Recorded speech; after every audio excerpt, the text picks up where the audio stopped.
If you've logged on a little bit early, welcome. You're in the right place.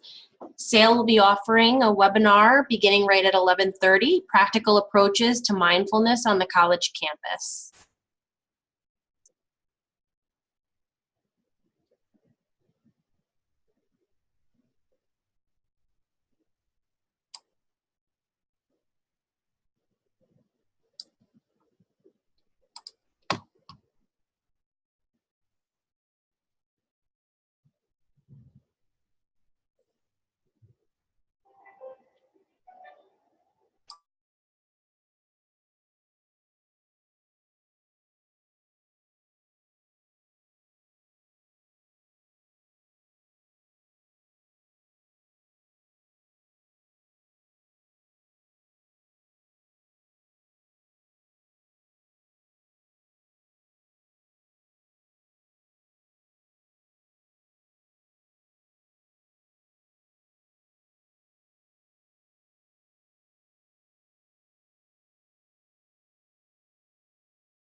There you are.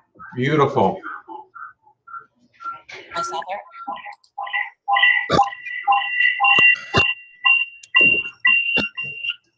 Okay.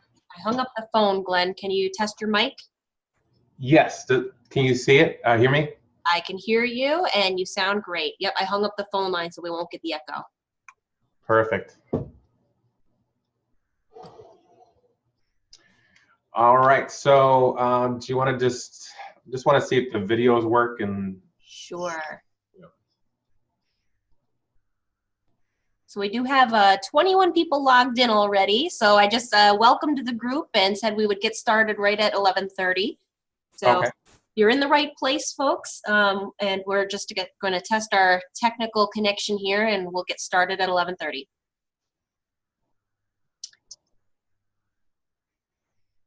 So Glenn, if you want to take over the share, you can do that. Okay. So you are viewing Carolyn. View options. Request remote control. Yep. Request.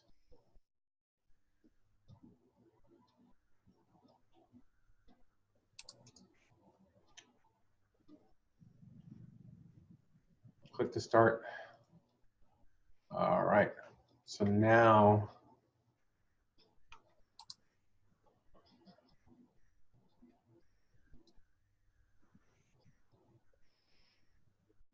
All right. Can you see the mouse moving? I can. All right. So how is it going to work in terms? Should I try my PowerPoint now, or do you want to go over yours? Yeah, if you want to pull it up, just to make sure you can share your screen and view it, and test the video that it will play, and we can hear it. Okay, that's good. Okay. So I'm gonna go to, that's you. All right, where is me? Trying to find my screen here.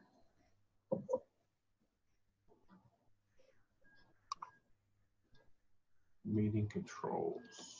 Let's see. I'm controlling your screen. How do I pull up my PowerPoint? You should be able to just navigate to where it is on your computer, wherever it's saved. Okay.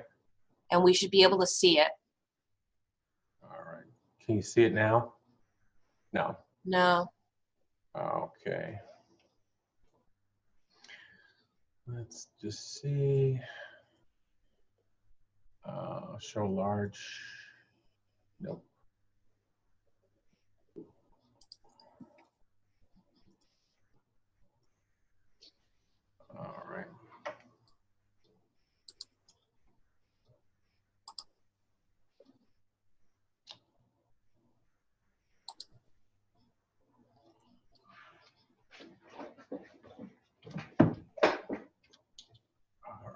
can't seem to see the, let's see, view options. Can I not control your screen? I think I just don't know. Here, let me do stop share. Maybe this will work. Yeah. Oh, I think I have it now. That works. All right. Beautiful. I think I got it now. All right. All right. So slideshow from beginning. Can you see that? Perfect. Full screen and everything. Awesome. So let's just try one of the videos real quick, right here.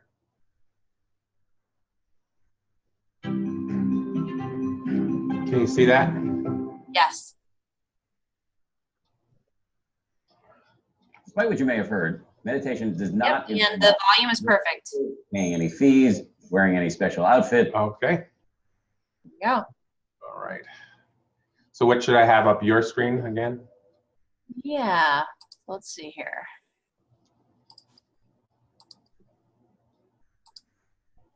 Let's go back one. There we go. Okay. So now when people log in, they'll know they're in the right place. All right. And Jason will be joining us in a moment too. All right. So do you want to test out a poll, or you just want to wing it for the poll? I'm ready for the polls. I know they're going to work. Okay. All right. All right. We'll start with the experience level and then go to the learning objectives. Yep. Okay. Well, I'm ready. I'm ready when you are.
Oh.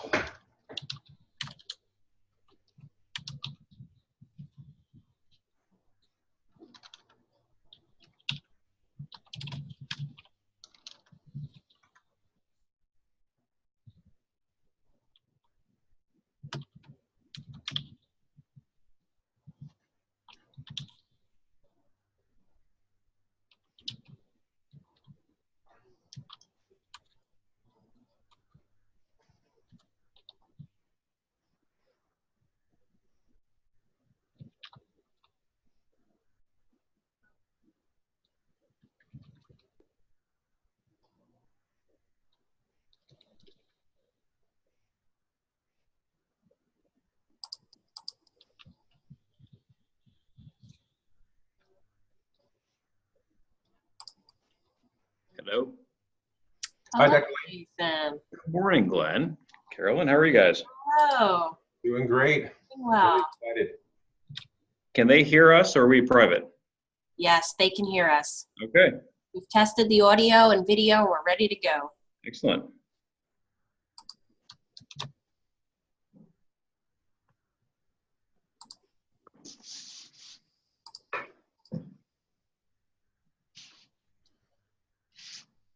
So people are already using the chat and saying their hellos to you, Glenn. Oh, I just saw it. Yes. Great guy, Luis Reyes. He's the OP director at Delhi. Amazing that guy.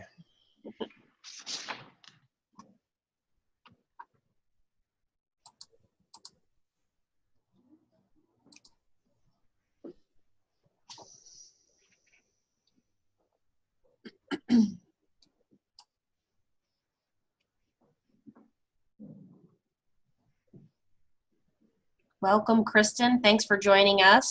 She's looking forward to the webinar.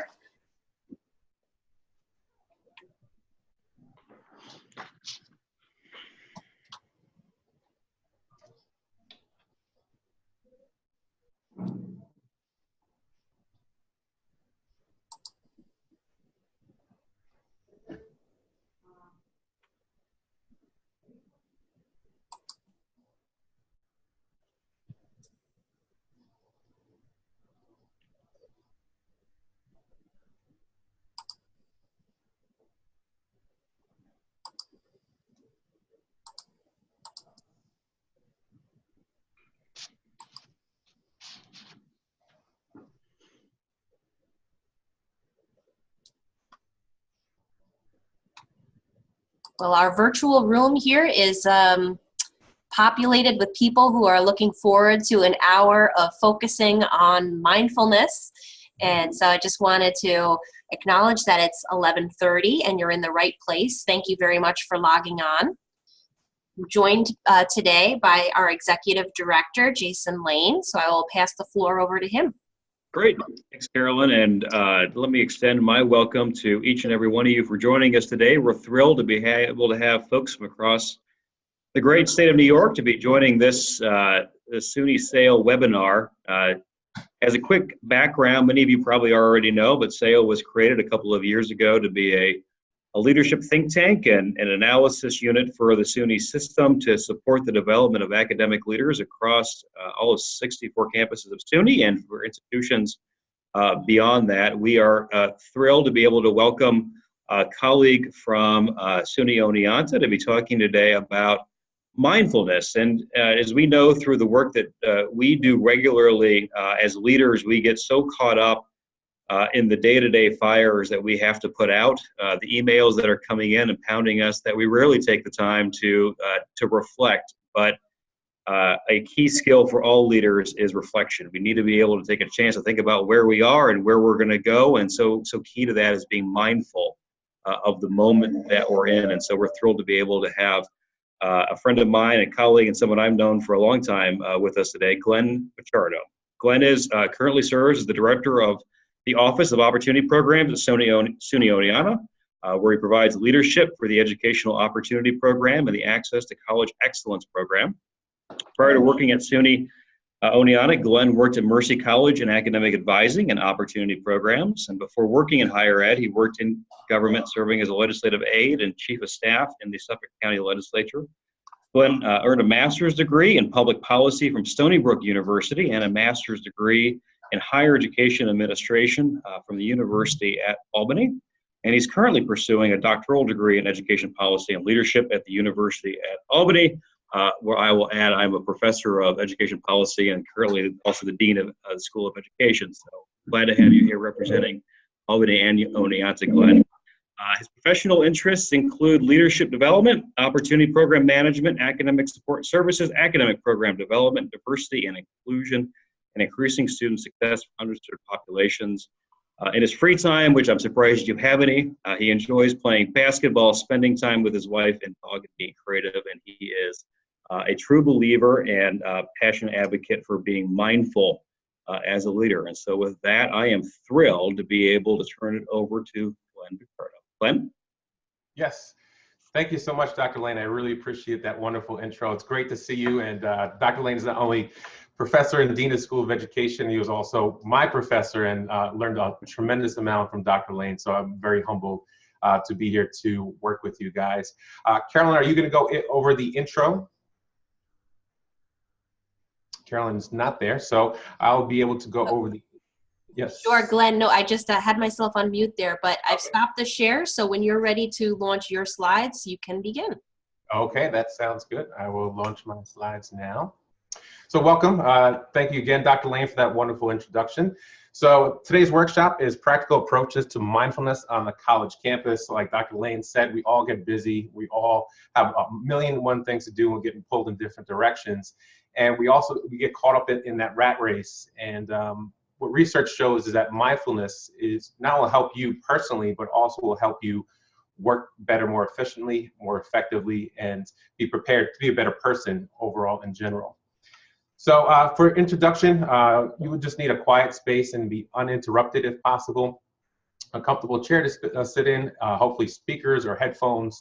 And if you'd like to take notes, that would be great. A pen and paper would be fine. So I just want to first start off, we have a lot of different people from all over the SUNY system. I just want to get a general poll to see what level people are at in terms of their meditation and mindfulness experience. So Carolyn's going to help us with a poll, which you should be able to answer right on your computer screen.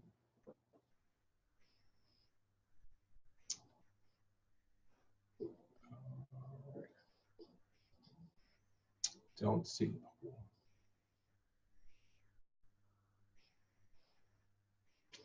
So Glenn, we have at least 50 people who've cast their votes already, so they're coming right in. And we'll just give people about 30 more seconds and we'll show you the results. Okay, look forward to it. So just a few more people, so take a moment and just answer this very brief question. What's your experience level? Either very experienced, somewhat experienced, or not experienced at all.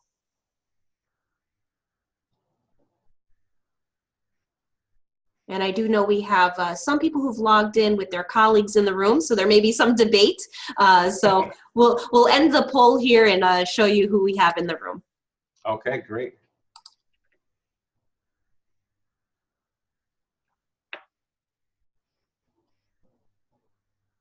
Can you see the results there, Glenn? We've got 54% of the room somewhat experienced. Okay. I can't see the results, but what's for A and C? Very experienced or not? So we have 18% of the group is very experienced. Good. Most of the people here today, 54%, are somewhat experienced, and we have 29% of the people who have no experience at all. Okay, so it's a great mix, exactly what I wanted. So hopefully someone learns everything, something from this webinar. The very experienced people hopefully have a time to share at the end what practices you do to sort of de-stress, be more mindful in your jobs, and maybe also your personal life. So thank you so much, Carolyn, for doing that poll, and thank you for everybody for answering that. All right, so just to start, I just want to get some definitions out of the way. There's different definitions for mindfulness. The definition I'm going to use is not being lost in thought. So this is basically the human condition. We're all in our heads. We have a million different things to do between personal and professional, and we get caught up of being lost in thought all the time. People that probably try to fall asleep, the best way I explain it to people is when you try to fall asleep and your thoughts keep racing over and over again, it doesn't just start at night. Your mind has been racing the whole entire day.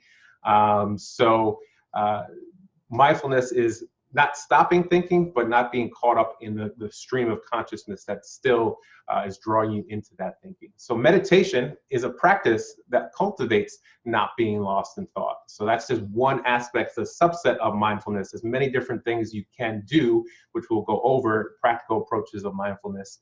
But meditation is one of the tools in your toolbox that you can use to help you become more mindful. And mindfulness practices, again, is a more broad category in terms of not just meditation, but any activity that allows you to be in the present moment. So our agenda for today, so some people have some experience with mindfulness, other people don't have any, and some people are experts. So we'll be looking to hear from everybody later on, hopefully. So I'm just going to go over overview of mindfulness, what some of the benefits of mindfulness are, some mindfulness practices, and then also the best thing out of any webinar or any lecture you go to, if you don't do anything afterwards, it could be great, it could be inspirational, you really enjoy the information that's given to you, but if you don't actually use the things that you learn, you're not going to be able to change anything.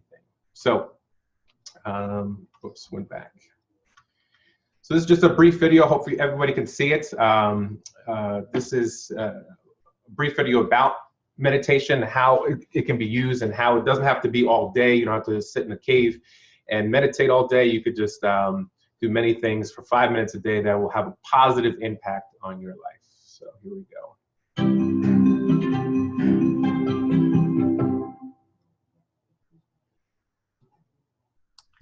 Glenn, you need to share. Meditation does not involve joining a group, paying any fees, wearing any Carolyn, can everybody see the video? No, you need to press share on the screen so that they can see your screen. Okay, I will do that. All right, so share.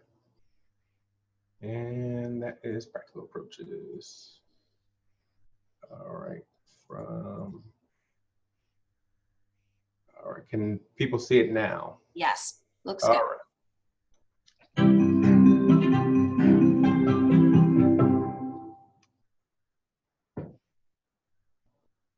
Despite what you may have heard, meditation does not involve joining a group, paying any fees, wearing any special outfits, sitting in a funny position, or believing in anything in particular.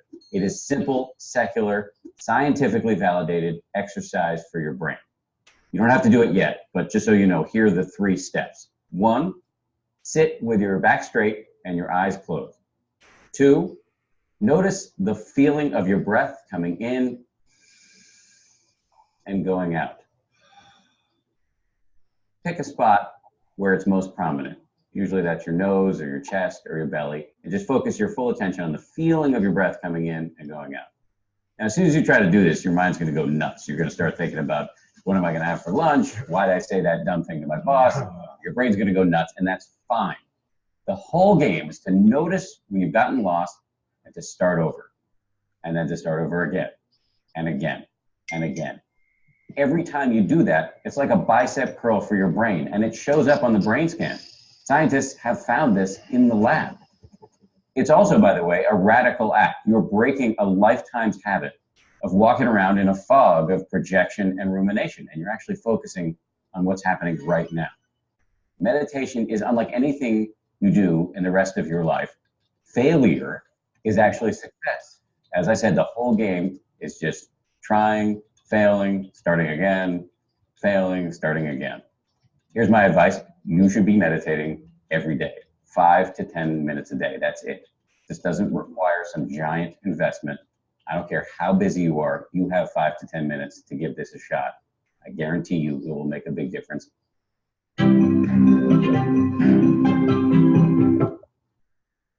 All right, so from that video, can Carolyn, everybody see the slide that's up next?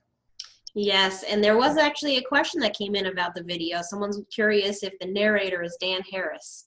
Yes, that's very good. Dan Harris is actually ABC News correspondent who had a panic attack on air. And he created this website and this YouTube channel, Happify. And he has a book talking about meditation. It's called 10% Happier, which he just talks about the benefit of meditation in his life and how it really affected him personally and professionally. So there's a lot of benefits to meditation. I'm really interested as an academic in the scientific benefits. Again, there's some religious and practices that are done associated with meditation. I'm more into science. What are the actual scientific proof or data that show that meditation is helpful? Number 1, increases positive emotion or happiness, decreases depression. That's big. Reduces stress. How many people here are stressed at their jobs? I pretty much everybody probably has some level of stress.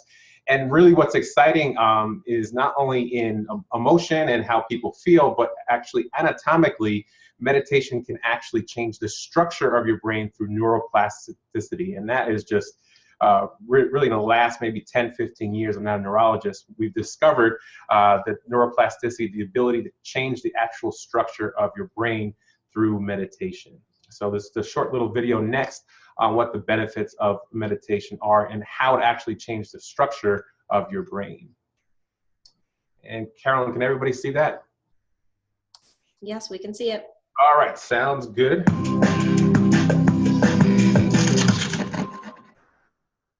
Researchers have known for decades that meditation can improve someone's physical and mental health. It can relieve stress, lower blood pressure, and lift someone's mood. But only in the last 10 years have neuroscientists taken a serious look at the changes in brain structure underlying some of meditation's benefits. Like everything else we do, meditation rewires our neural circuits, pruning away the least used connections and strengthening the ones we exercise most. Studies looking for signs of these changes usually focus on mindfulness meditation, which challenges people to keep their attention fixed on their thoughts and sensations in the present moment. Scientists acknowledge that many of these studies are small and not ideally designed, but at this point, researchers have gathered enough evidence to be confident that their findings are not just flukes.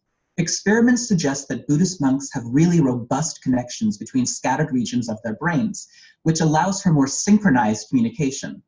Expert meditators also seem to develop an especially wrinkly cortex, the brain's outer layer. We depend on the cortex for many of our most sophisticated mental abilities, like abstract thought and introspection.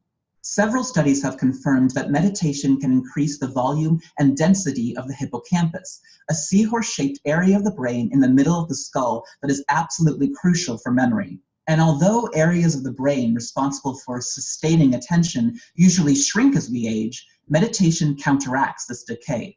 An increasing number of studies show that meditating for as little as 12 to 20 minutes a day for several weeks can sharpen the mind.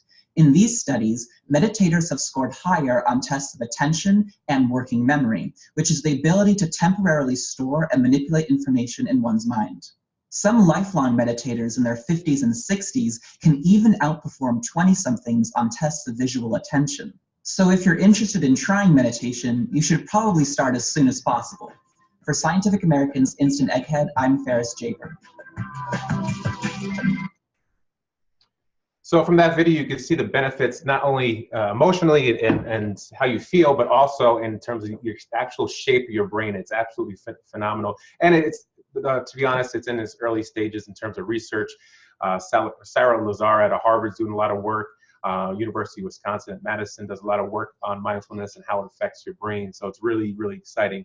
It also is applicable, mindfulness, to leadership. And as people know, Daniel Goleman from Emotional Intelligence talks about the 4 benefits of mindfulness in terms of leadership. It's stronger focus, staying calmer under stress. We have a lot of stress, again, at work, and how can we maintain our cool and composure in really stressful situations, maintain better memory, and also to be a good corporate citizen, which means being compassionate and kind to others, which I think is very important in terms of leadership. It's basically how you treat people. So not only is it applicable mindfulness to your personal life, but also in terms of your leadership development as well. So very exciting research in terms of mindfulness. So now we're getting to the guided meditation points. So this is about a 5-minute video. There's many different types of meditation. There's mantra meditation. Probably some people are familiar with, Buddhist monks saying and you could do that. There's also breathing meditation, which we'll do. There's body scan meditations where you can focus on your body. There's meditations that you focus on an external object, such as a candle. There's many different types of meditations. Not one's better than the other. It's one that suits you. So you'll probably notice in this, when you do the guided meditation, you should try to close your eyes if possible. If you're in a group, it might be a little bit hard for you to do that, but try to get as comfortable as possible. The idea is to be upright, but not uptight. Sometimes with meditation, you actually can fall asleep. So you don't want to fall asleep during this time. You're definitely in the workday. So you want to make sure you're concentrating. And you saw from the Dan Harris video earlier that once you start to try to focus on your breath, you'll find that your mind will just start to wander. You're in the middle of the workday right now. You haven't had lunch yet, probably. You focus on getting that. You have a meeting later on today. You have to get the kids, pick up the kids from school. All these things are going to come into your mind, and that's okay. The whole idea of being mindful is noticing when your mind shifts over. So instead of saying, oh man, I'm not doing this meditation the correct way, what you should do is just congratulate yourself when you find your mind wandering, when you find your mind going off to a distant place, which I guarantee will happen unless you've been meditating for 50 years, even then probably will happen. But once you find your mind wandering away, what you want to do is just say, wow, I'm doing a really good job noticing when I'm not being mindful. So it's a positive thing that you should sort of take away from this exercise. And again, meditation is sort of like exercising. You're not going to be perfect the first time you do it, and a lot of people struggle. They say, I try to meditate, but my mind goes crazy and I can't really focus. Well, that's the idea. It's like going to the gym and saying, oh, my muscles hurt after I work out, so I'm not going to go back. Well, yes, that happens, but if you keep going back to the gym and you keep working on your muscles, you'll get bigger and you get stronger or leaner, whatever your goals are, and you'll get, quote unquote, better at it. So through this exercise, it's going to be a little bit tough. Try to get comfortable, sit back and listen to the guided meditation, and don't be too hard on yourselves. All right. Mindful breathing. Close your eyes and rest your hands on your knees. Bring your awareness to the touch of your body on your seat. Feel the weight of your body on your chair or cushion. Begin by finding a comfortable posture.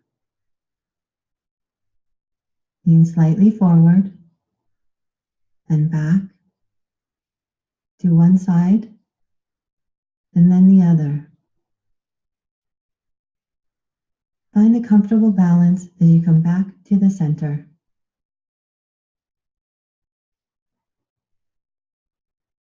Now, sitting up straight, feel your head on the top of your neck.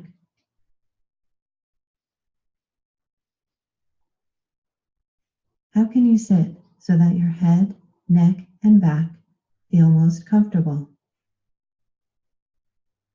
Take a few deep breaths. While you are breathing deeply, relax your shoulders, your stomach muscles, the muscles in your face and your hands and your legs. Let go of all the tension in your body.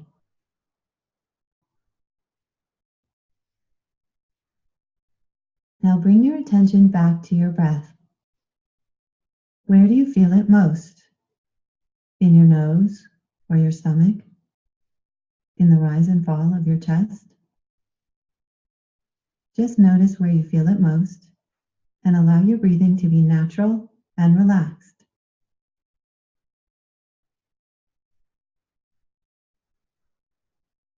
Now, notice what the breath feels like as it enters through your nose, goes down your throat, filling your lungs, and back out through your nose.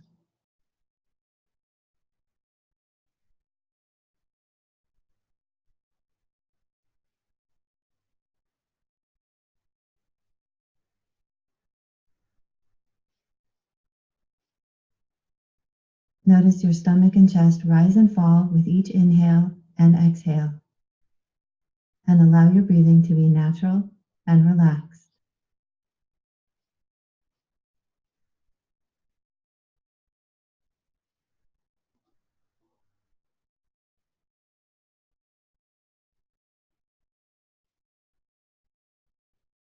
Now bring your awareness to the sensation of your breath in your nose. Feel your breath as it comes in and goes out. Just focus on this sensation, paying attention to each inhale and exhale.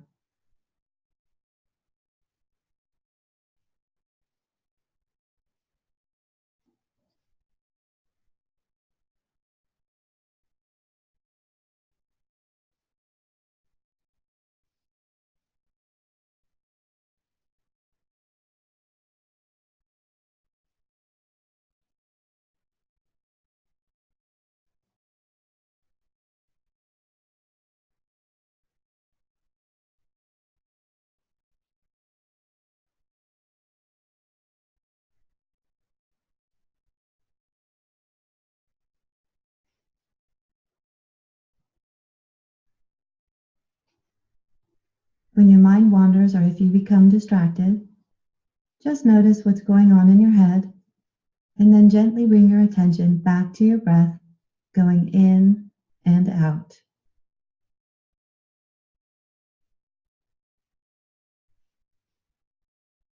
Focus on the sensation of your breath in the foreground, allowing thoughts and feelings to come and go in the background.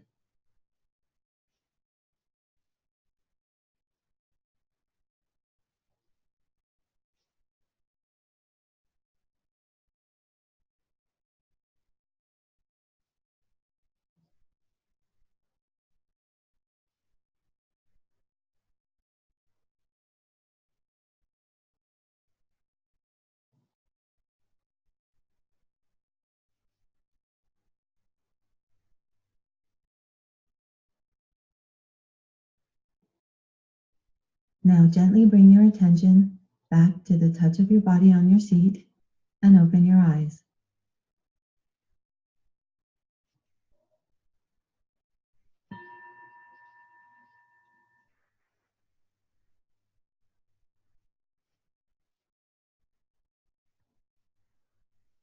Okay, so I know probably people have different experiences with meditation, as we had from the results before in the initial poll. Some people have a lot of experience, some people have none, some people have a little bit. And it doesn't really matter what level you're at. Just want to get a feedback on how that meditation went. Were you distracted on this poll? Were you somewhat present, or were you completely present during the whole time? And just be honest, and you'll see probably by the poll results, you're probably in the same category as everybody else. So we'll give you a couple minutes to answer that question on your computer screen. We've got 40 people who've cast their votes already, so we'll just give it another 30 seconds or so. You should see that right on your screen, and just click the link, distracted, somewhat present, or completely present.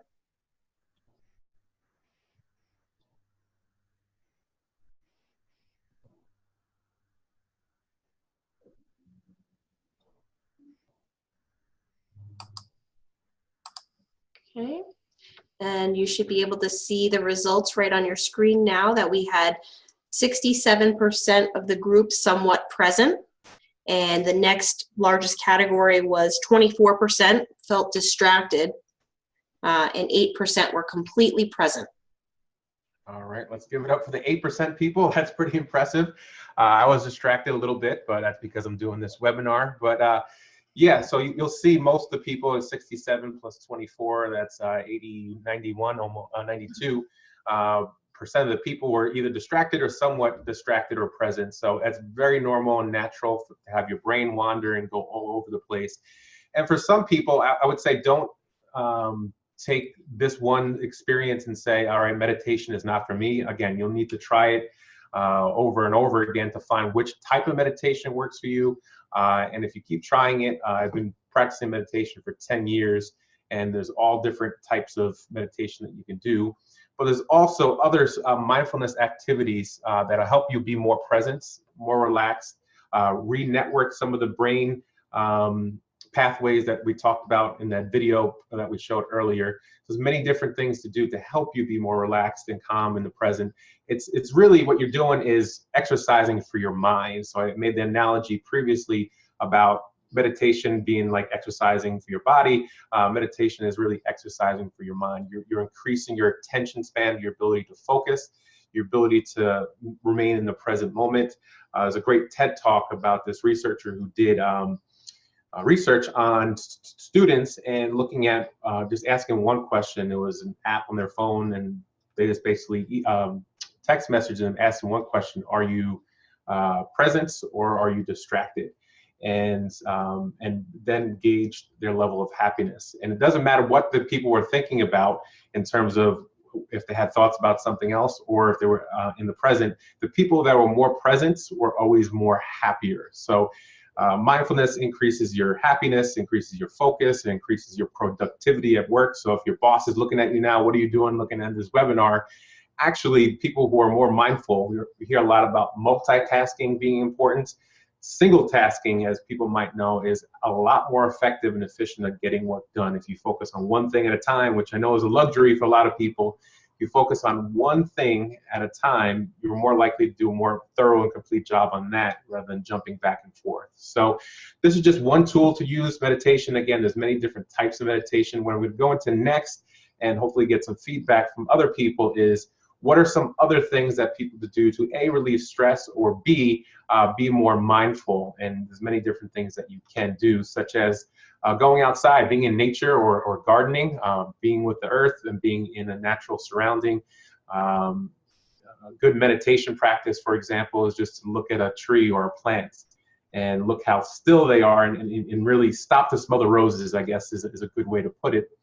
And once you do that, you just come into contact with the essence of nature, and you'll find out that nature is very present. You know, for example, one of my favorite things to do is play with my dog Max, and he is a 12-year-old beagle, and he's always present. He's just always there. He's never worried about the time he got a treat 2 weeks ago or the treat he's going to get in the next 2 weeks.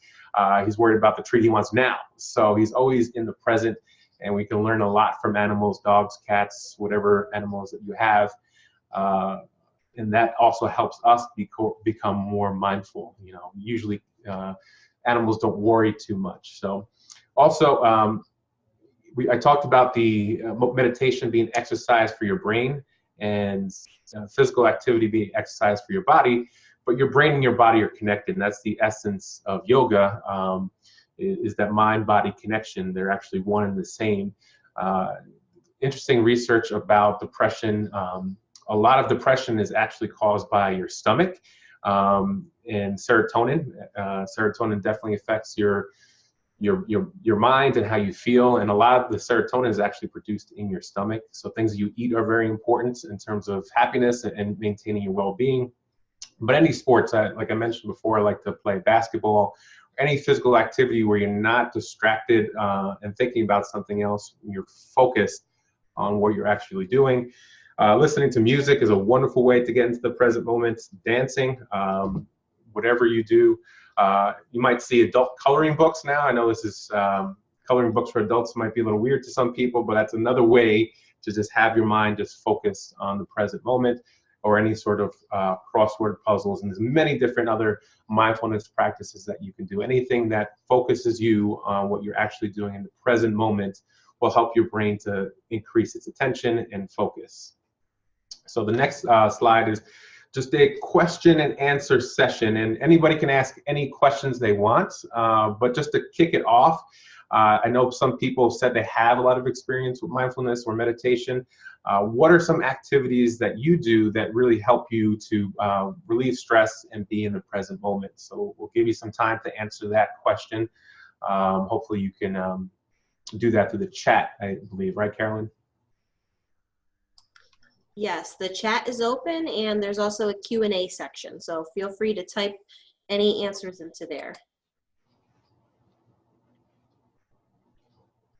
Okay, yoga and reading.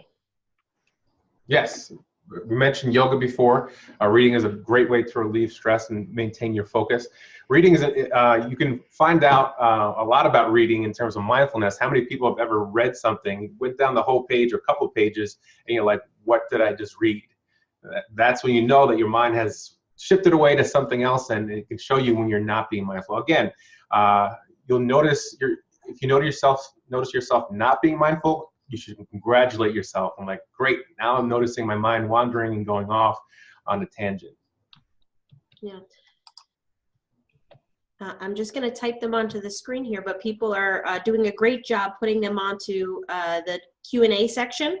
And we've got people who are mountain biking, going on walks, power naps for 15 minutes, and people using a meditation app on their phone. Yes, that's great.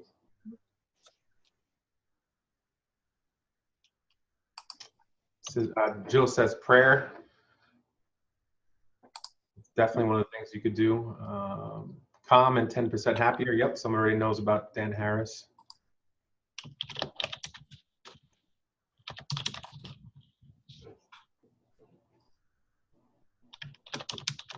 Doris Diaz-Kelly, hi Doris. She does prayer as well.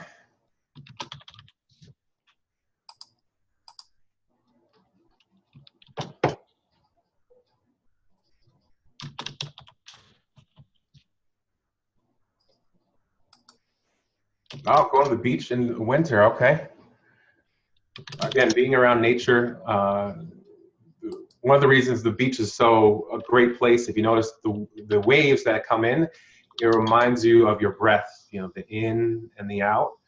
And that's one thing you always have. In terms of mindfulness, your breath is always your best friend. Why is your breath always your best friend? Because you're always breathing. If you're not, you have a bigger problem not being mindfulness, you not be alive.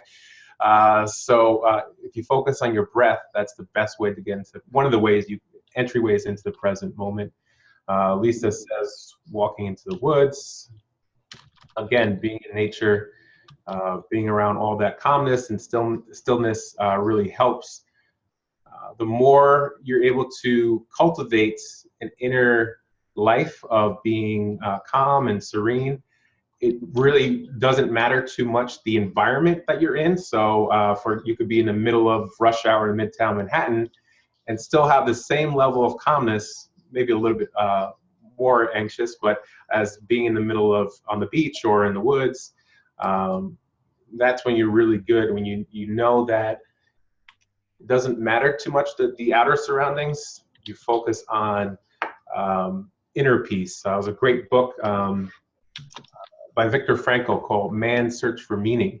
And in that book, he says, man's last great freedom is to decide how to react to a situation. You can't really control what happens to you, but what mindfulness allows you to do is to respond rather than to react to a situation. So most of us are just triggered by a stimulus. Someone yells at us, we yell back, boom. What mindfulness allows us to do is to cultivate that inner stillness and that inner peace. So when someone does yell at us, we could take some time just to reflect, how should I respond in an intelligent way, rather than just have that knee-jerk reaction in terms of just going back at somebody else. Got wonderful answers here. Yes, this is all great. All these are good. Running outdoors, playing with pets. Painting is very big. You notice the theme of the arts, anything with music, painting, writing, reading, martial arts, crafting.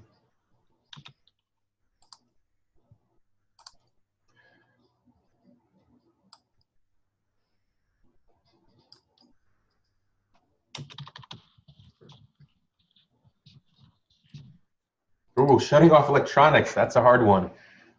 We're so connected these days. We're connected to our electronics, but not connected to ourselves. That's really the issue.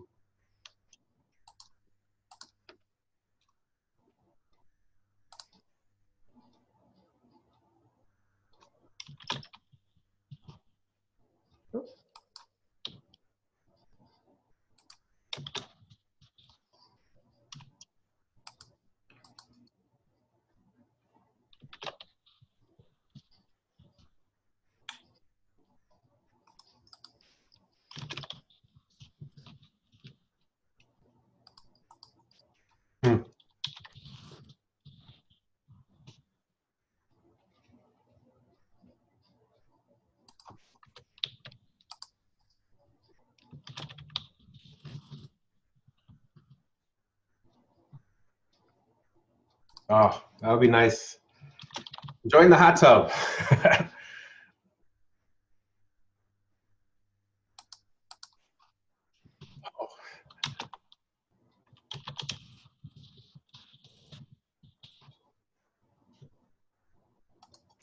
Wow, okay, someone has a Corvette.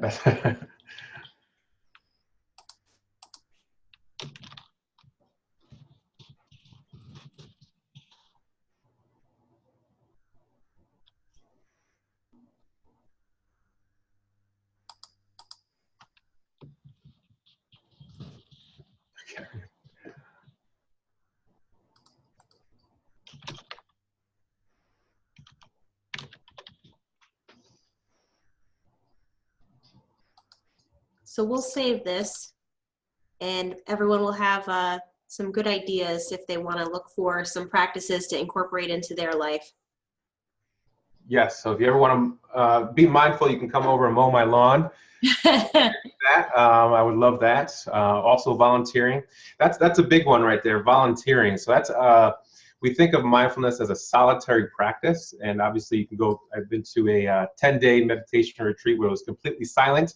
Again, it's not for everybody, but that's something you could do. But volunteering is a great way, as Gandhi said, to get present. The best way to find yourself is to lose yourself in service of others.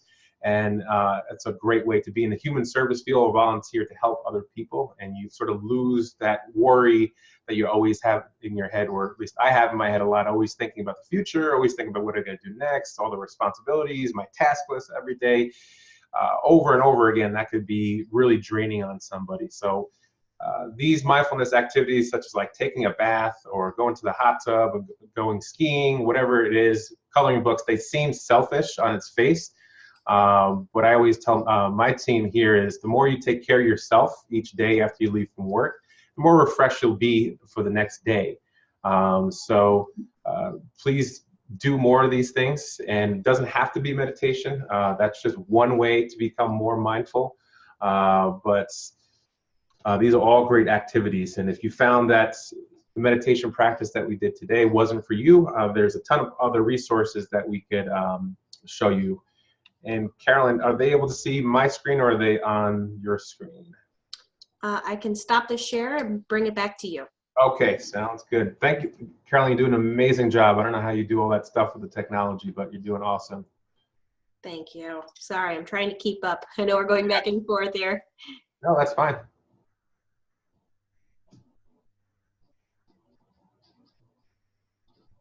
Great responses. Thank you, everybody, for participating. I want to get everybody's feedback on how they relax and what they do to become more mindful and present.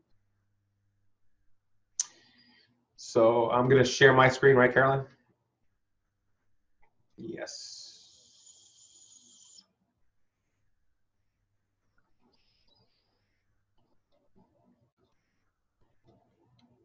Can everybody see that, Carolyn?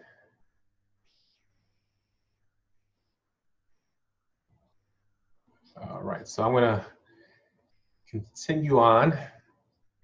So that was a question and answer session. So any other questions? We're going to hold off on it now because we have to leave some time at the end. But we were talking before, let's see,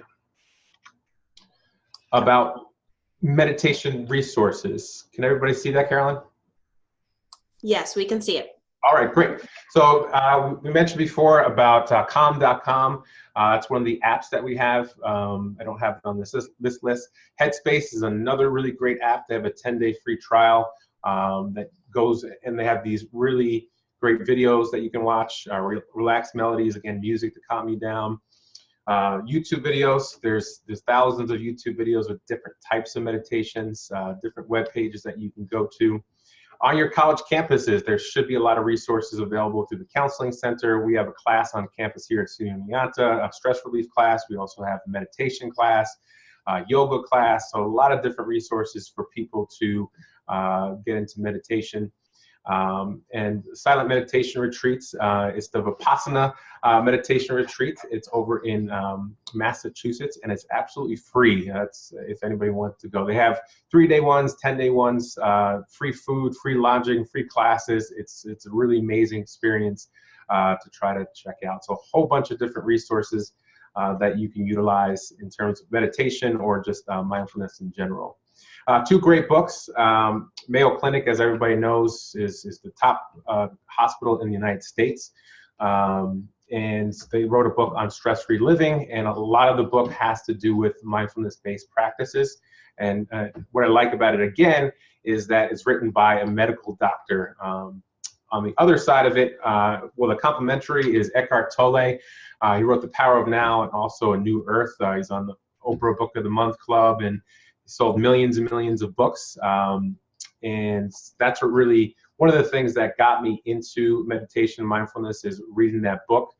And also having a yoga class when I was in graduate school at the University of Albany. Dr. Bruce McEwen from the UAlbany School of Public Health actually gave free meditation classes, free yoga classes, free vegetarian dinners, and he's actually one that got me started into mindfulness and meditation. But these are 2 great resources, again, to reduce stress, be more mindful, and have you step out of the human condition, which is constantly being lost in thought. So that is my presentation. Thank you so much. Everybody's been great, absolutely amazing, giving feedback on their mindfulness practices, doing the polls. If you have any questions, if I can help with anything, that's my phone number, my email address. And I strongly encourage you to attend a lot of the SUNY SAIL events. I went to the leadership retreat, the summer leadership retreat, amazing. This is my first year in my new role as director, and it allowed me to be prepared for my job as best as possible. I went to the winter leadership retreat. I went to a 1-day workshop on assertive communication. So SUNY SAIL has a wide array of suite of opportunities available for professional development. So I encourage you to take advantage of those resources as much as possible. And hopefully people like this, maybe we could do something additionally, maybe another workshop or something like that, where people can actually come, get out of the office, and really have a good time to be centered and be present with one another. Glenn, I just want to thank you from the bottom of my heart. You did a wonderful job, and I know this is a passion of yours, and it comes through. He came to our winter leadership retreat in January, so we had 2.5 days with our higher ed leaders who are focused on their own professional development, and Glenn walked right in and introduced meditation and mindfulness practices, and I think we all had so much fun that we just were looking for an opportunity to do something more. So I'm glad that we have a captive audience this morning to be introduced to this topic, and I welcome you all to share this with your staff. If you have other people in your office, this program will be on demand after today, so it'll be right on SUNY Sales website. So thank you, Glenn. You did a wonderful job, and I know there are people typing in now looking for more information about the free silent meditation retreats, so I'll make sure that all those questions get to you and we can share the information with people. I would love to. And Carolyn, you did an awesome job as always. Thank you. You do amazing work. Thank you. Yeah, if you don't mind, I have actually just a couple of slides that I was hoping to share with people if they're looking to get involved with the SAIL Institute. We've got some programs coming up. So just a brief public service announcement, if you will. Just pull those up. Let's see here.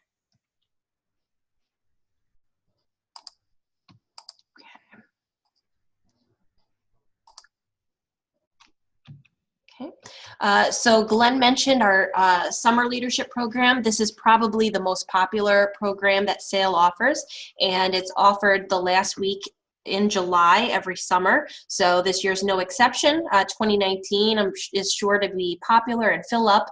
We can accommodate 36 people from across the SUNY system. This is a SUNY only program, and it's offered to those who have a successful nomination. So the nomination period is open right now, and if you go to sunysail.org, you can find information about our summer program and submit a nomination either for yourself or for a colleague at your campus. Let's see. We also are offering department chair training. So this is a 2-day program for anyone who's in the role of a department chair at a SUNY campus. And actually this is open to some private institutions as well. We offered it last year in May, and we're offering it again May 23rd and 24th this year at the Carey Institute, which is about 40 minutes southwest of Albany. So right in the capital region, but it's a beautiful rural location and a chance to get out of your campus, off your campus, out of your routine, and network with some SUNY colleagues who are dealing with similar issues as department chairs, and some great resources and a chance to grow in that leadership area. So registration actually is open for that now, and I would encourage you to share that with your campus colleagues. We also have a student leadership program with seats available in June. So the registration is not quite open for this yet, but if you want to mark your calendar for June 17 through 20, we will be offering an informational session open to anyone, students, faculty, anyone who's interested in learning more about a student leadership opportunity. It's going to be happening in the heart of New York City. It's a 4-day program that we do in partnership with Common Purpose, a not-for-profit based in the UK. And it's a curriculum that takes place in the classroom where students are given these wonderful leadership learning opportunities, but they also have immersion learning right within the heart of the city. So there are visits being planned for great sites across New York, and the topic this year is going to be engaging the generations to leverage artificial intelligence. So really interesting topic and a wonderful opportunity. We've had some alumni of that program who are going to be talking on our free webinar. So that'll happen March 29th. At both 11 o'clock and 1 o'clock. And we'll record the webinars, but we'll be sending information about that so you can sign up and participate in the live webinar, or the program will be recorded. But we'll be looking to get some interest in that program this spring, and that will take place in June. just want to let people know that SAIL is happy to design a program that makes sense for your campus, for your particular team, and we offer custom workshops, and we're happy to travel to your campus. People always ask, how can I get involved? So we want to give you some quick and easy ways to do that. We talked about some of our programs that include nominations. So nominate someone. If you're seeing someone do a good job and you think that they've got some potential to really be doing more in higher ed, please nominate them. Or if you want to take those next steps in your career, nominate yourself. We are happy to have people self-nominate. Invite us to your campus. We're happy to join your team and get involved in some of the work that's happening right there. And you won't have to travel to us. We're happy to come to you. So similar to what Glenn did today, he was happy to share his expertise and knowledge about mindfulness. We're always looking for people who want to partner with us and bring their message to the full spectrum of SUNY campuses and colleagues. So if you'd like to present on a webinar, or if you'd like to write a blog for us, we're happy to share that information and give you the opportunity to spread your message further. We also have a few SAIL fellows, and so if someone is really interested in focusing on their ability to be developing and delivering leadership content, we're looking for fellows, and we're always open to your ideas. So if you've got something that you think we should be doing and investigating a little bit further to help the system, please let us know. So reach out. If you want to learn more about what's happening at SAIL, we're on Twitter, and we also have an email sign up right on our homepage of our website. So if you go to sunysail.org, there's a quick and easy button right there where you can sign up and receive the SAIL email. So you'll see from time to time that we do have blog articles that are sent out, and that's how you sign up for it. So that is all I really wanted to say about what's going on at SAIL right now, but if there are any questions, please let us know. It looks like we do have some chat going on here. So is the student leadership program open to all SUNY students? And the answer is yes, it is. There is a fee for that, and we're going to be sharing more about the cost that's involved, but it's open to any SUNY student. Are the SUNY SAIL workshops on campus free of charge? So when SAIL comes to a campus, there is a fee associated with that, and we're happy to put together proposals for a campus to see if what we can do makes sense financially. And from time to time, we do offer public workshops, but we have been more in demand and meeting the custom needs of campuses lately. So aside from our signature programs where people can sign up or nominate, we do come to the campus, and there is a fee associated with that. The website looks like it's just a few campuses. Not sure what that's in reference to. And then just going back, there was another question. There are Vipassana retreat centers all over the world. Okay, so back to the meditation. And so they're donation based. They appreciate time and monetary donations, whatever folks can afford, just a heads up. So thank you, Katie, for that information. And I don't know if there's anything else you wanted to add about the retreats, Glenn, but again, thank you for all of your expertise on that. Yeah, if they want to go, just Google Vipassana Meditation Center. The closest one is in Massachusetts, but they do local programs, like in New York City, for example, they have programming. And just Google that, or just contact me, and I'll be able to provide more information about that. It's a great opportunity. Great. All right, Glenn. Well, without any further questions, it looks like we have given the folks what they were looking for. And again, thank you so much. Thank you, Carolyn. Thank you for everyone for attending this webinar.